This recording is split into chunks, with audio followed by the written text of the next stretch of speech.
ഇന്ന് ഞാൻ ഉണ്ടാക്കുന്നത് ബ്രോസ്റ്റഡ് ചിക്കൻ ആണ്. പുറത്തു നിന്ന് വാങ്ങിക്കാത്ത വീട്ടിൽ തന്നെ നമുക്കിത് വളരെ ടേസ്റ്റി ആയിട്ട് കുട്ടികൾക്കൊക്കെ ഉണ്ടാക്കി കൊടുക്കാൻ കഴിയും. ഇതെങ്ങനെ ഉണ്ടാക്കുന്നതെന്ന് നോക്കാം. ഞാൻ അതിനുവേണ്ടി ആദ്യം തന്നെ ഒരു 1/4 കപ്പോളം വിനാഗിരി അഥവാ സുർക്ക ഒരു ബൗളിലേക്ക് ചേർക്കുകയാണ്. ഈ സുർക്കയിൽ ചിക്കൻ ചേർത്ത് ഒരു 2 മണിക്കൂർ വെച്ച് കഴിഞ്ഞാൽ ചിക്കൻ നല്ല ജ്യൂസി ആയിട്ട് നമുക്ക് കിട്ടും, നല്ല സോഫ്റ്റ് ആയിരിക്കും. ഇത് ഞാൻ ഈ ബൗളിലേക്ക് ഒഴിച്ചിട്ടുണ്ട്.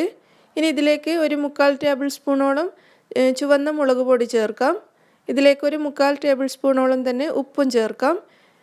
ഇത് മൂന്നും കൂടി നന്നായിട്ട് മിക്സ് ചെയ്തെടുക്കുക. മുളകിൻ്റെ കട്ടയൊക്കെ നന്നായിട്ട് ഉടച്ച് നന്നായിട്ട് മിക്സ് ചെയ്യുക. ഇനി ഇതിലേക്ക് നന്നായിട്ട് കഴുകിയെടുത്ത് ചിക്കൻ ചേർക്കാം. ഞാനിവിടെ 1 കിലോഗ്രാം ചിക്കൻ അല്പം വലുതായിട്ടാണ് കട്ട് ചെയ്തിട്ടുള്ളത്. ഒരു ചിക്കൻ 10 പീസായിട്ടാണ് ഞാൻ കട്ട് ചെയ്തിരിക്കുന്നത്. ഇതിൻ്റെ സ്കിൻ ഞാൻ കളഞ്ഞിട്ടുണ്ട്. സ്കിൻ ആവശ്യമുള്ളവർക്ക് സ്കിന്നോട് കൂടി തന്നെ ചെയ്യാം. പക്ഷേ ഞാൻ സ്കിൻ കളഞ്ഞിട്ടാണ് ഇതിപ്പോൾ ചെയ്യുന്നത്. ഇത് നമുക്ക് ഇതുപോലെ ഈ മിക്സിൽ കുതിർത്ത് വെച്ച് ഒരു 2 മണിക്കൂർ ഇതുപോലെ വെക്കണം. കുറഞ്ഞത് 2 മണിക്കൂറെങ്കിലും വെച്ചിരിക്കണം. നമുക്കിതിവിടെ അടച്ചു വെക്കാം. ഇപ്പോൾ ഏകദേശം 2 മണിക്കൂർ കഴിഞ്ഞിട്ടുണ്ട്.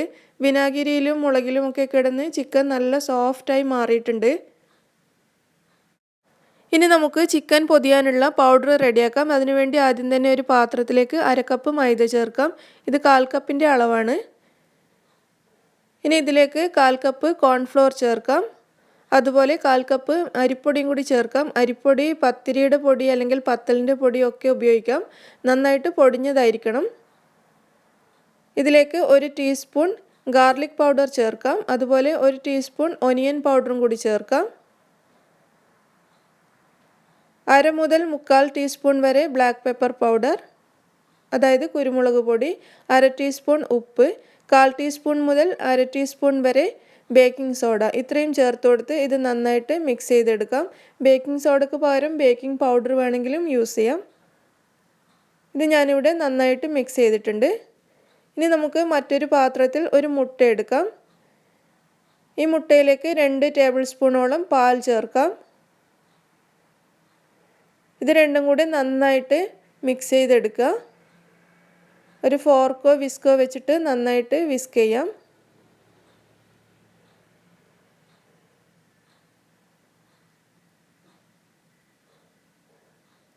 ഇതും നന്നായിട്ട് മിക്സ് ചെയ്തിട്ടുണ്ട്.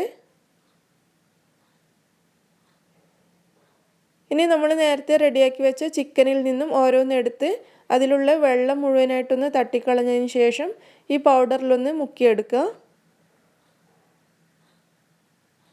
എന്നിട്ട് അധികം വരുന്ന പൗഡർ ഒന്ന് തട്ടിക്കളഞ്ഞതിന് ശേഷം ഈ മുട്ടയും പാലും ചേർന്ന് മിക്സിലേക്ക് ഈ ചിക്കൻ നന്നായിട്ടൊന്ന് മുക്കിയെടുക്കാം. ഇനി ചിക്കൻ വീണ്ടും ഈ പൗഡറിലിട്ട് നന്നായിട്ട് ഈ പൗഡർ ഒന്ന് ഇതിലേക്ക് പിടിപ്പിക്കണം.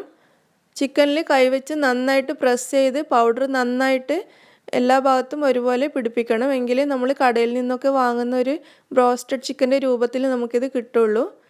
ഇത് ഞാനൊരു പ്ലേറ്റിലേക്ക് മാറ്റിയിട്ടുണ്ട്. ഇതുപോലെ നമുക്ക് എല്ലാ ചിക്കനും ആദ്യം പൗഡറിലും പിന്നീട് മുട്ടയും പാലും ചേർന്ന മിക്സിലും വീണ്ടും പൗഡറിലും മുക്കിയെടുത്ത് പ്ലേറ്റിലേക്ക് മാറ്റാം. ഇതുപോലെ 2 പ്രാവശ്യം പൗഡറിൽ ഡിപ്പ് ചെയ്തെടുത്താൽ നമ്മൾ കടയിൽ നിന്നൊക്കെ വാങ്ങിക്കുന്ന ആ ഒരു ഷേപ്പിൽ നമുക്കിത് കിട്ടുള്ളൂ. പിന്നെ സ്കിന്നോട് കൂടിയിട്ട് ചെയ്യണമെന്ന് ആഗ്രഹമുള്ളവർക്ക് അത് ചെയ്യാവുന്നതാണ്. ഞാൻ സ്കിൻ ഒഴിവാക്കിയതേ ഉള്ളൂ. സ്കിന്നോട് കൂടി ചെയ്താൽ ഒന്നുകൂടി നല്ലതായിരിക്കും. പക്ഷേ എനിക്ക് സ്കിൻ ഇഷ്ടമല്ലാത്തതുകൊണ്ട് ഞാനത് ഒഴിവാക്കിയതാണ്.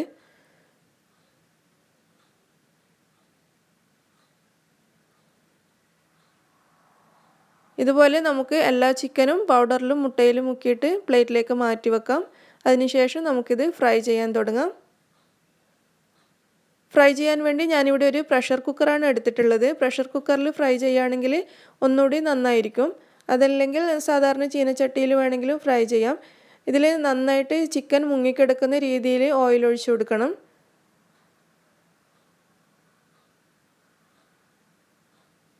ഈ ഓയിൽ ചൂടാകുമ്പോൾ നമുക്ക് റെഡിയാക്കി വെച്ച ചിക്കൻ ഇതിലേക്ക് ചേർത്ത് കൊടുക്കാം. കുറേ ചിക്കൻ ഒരുമിച്ച് ചേർക്കരുത്. ഞാനിപ്പോൾ ഇതിലൊരു 4 പീസ് മാത്രമേ ഒരു സമയം ചേർക്കുന്നുള്ളൂ. ഇനി നമുക്കിത് അടച്ചു വെച്ച് ചെറിയ തീയിൽ ഒരു 15 മിനിറ്റെങ്കിലും ഫ്രൈ ചെയ്തെടുക്കണം. ഒരു വശം ഒരു 10 മിനിറ്റും എന്നിട്ട് തിരിച്ചിട്ട് കൊടുത്ത് വീണ്ടും ഒരു 5 മിനിറ്റും കൂടി ഇത് ഫ്രൈ ചെയ്യേണ്ടി വരും. ഞാനിതിൻ്റെ ബെൽറ്റ് ഊരുന്നില്ല. ബെൽറ്റോട് കൂടി തന്നെയാണ് ഇത് അടച്ചു വെക്കുന്നത്. പക്ഷേ വെയിറ്റ് ഇട്ട് കൊടുക്കില്ല. ഇത് നമുക്ക് അടച്ചു വെച്ചിട്ട് ഒരു 10 മിനിറ്റ് വരെ ചെറിയ തീയിൽ ഒരു വശം വേവിക്കാം. തീ കൂട്ടി വെക്കരുത്, അതിൻ്റെ പുറം വശം കരിഞ്ഞ് ഉൾഭാഗം വേവാതെയായി പോവും. നമുക്കിത് തീ കുറച്ച് വെച്ച് ഒരു 10 മിനിറ്റ് വരെ ഇതിങ്ങനെ അടച്ചു വെക്കാം. ഒരു 5-8 മിനിറ്റൊക്കെ ആകുമ്പോൾ ഒന്ന് തുറന്ന് നോക്കുന്നത് നല്ലതായിരിക്കും. ഇതിപ്പോൾ ഏകദേശം 10 മിനിറ്റ് ആയിട്ടുണ്ട്. ഞാനിത് തുറന്ന് നോക്കുകയാണ്. ഇതിൻ്റെ ഒരു വശം നന്നായിട്ട് ഫ്രൈ ആയിട്ടുണ്ട്. നമുക്കിത് തിരിച്ചിട്ട് കൊടുക്കാം.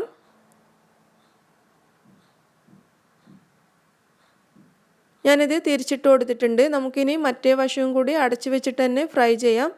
ഒരു 5 മിനിറ്റൊക്കെ കൊണ്ട് ഇനി ചിക്കൻ റെഡി ആയിക്കോളും. ഞാനിതിവിടെ അടച്ചു വെക്കുകയാണ്.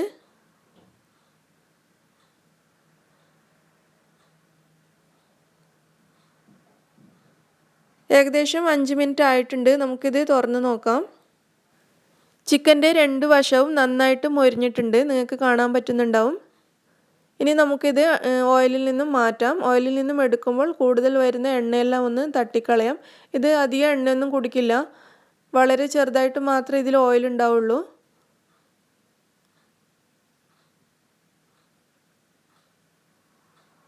ഇത് നമുക്കൊരു പ്ലേറ്റിലേക്ക് മാറ്റാം. ഇതിൻ്റെ പുറം ഭാഗത്തുള്ള തൊലി വളരെ ക്രിസ്പി ആയിട്ടാണ് ഇരിക്കുക. ഒരു 5-6 മണിക്കൂർ കഴിഞ്ഞാലും അതുപോലെ തന്നെ ഉണ്ടാവും, ഒട്ടും വാടിപ്പോവില്ല. നമ്മൾ അരിപ്പൊടിയും കോൺഫ്ലോറും ഒക്കെ ചേർത്തത് കൊണ്ട് നല്ല ക്രിസ്പി ആയിട്ട് കുറേ സമയം ഇത് ഇരുന്നോളും. ഇതുപോലെ നമുക്ക് മുഴുവൻ ചിക്കനും ഫ്രൈ ചെയ്തെടുക്കാം. അടച്ചു വെച്ചിട്ട് തന്നെ ഫ്രൈ ചെയ്യാം. അങ്ങനെ വളരെ ടേസ്റ്റി ആയിട്ടുള്ള ചിക്കൻ ബ്രോസ്റ്റ് ഇവിടെ റെഡിയായി കഴിഞ്ഞു. കുട്ടികൾക്കൊക്കെ എന്തായാലും ഇഷ്ടപ്പെടുന്ന വളരെ ടേസ്റ്റി ആയിട്ടുള്ള ഒരു റെസിപ്പിയാണിത്. നമുക്ക് പുറത്തു നിന്നൊന്നും വാങ്ങിക്കൊടുക്കാതെ വളരെ ഹെൽത്തി ആയിട്ട് വീട്ടിൽ തന്നെ ഉണ്ടാക്കി കൊടുക്കാൻ കഴിയും. ഹെൽത്തി ആണെന്ന് പറഞ്ഞാൽ നമ്മൾ ഉണ്ടാക്കുന്ന നല്ല വൃത്തിയോട് കൂടിയും ഒക്കെ നമുക്ക് ഉണ്ടാക്കി കൊടുക്കാമല്ലോ, അതാണ് ഉദ്ദേശിച്ചത്. നിങ്ങൾക്ക് എല്ലാവർക്കും ഈ റെസിപ്പി ഇഷ്ടമായി എന്ന് വിചാരിക്കുന്നു. ഇഷ്ടമാവുകയാണെങ്കിൽ ലൈക്ക് ചെയ്യാനും ഷെയർ ചെയ്യാനും മറക്കരുത്. അതുപോലെ എൻ്റെ ചാനൽ സബ്സ്ക്രൈബ് ചെയ്യാൻ മറക്കരുത്. നിങ്ങളുടെ അഭിപ്രായങ്ങൾ അറിയിക്കണം. താങ്ക്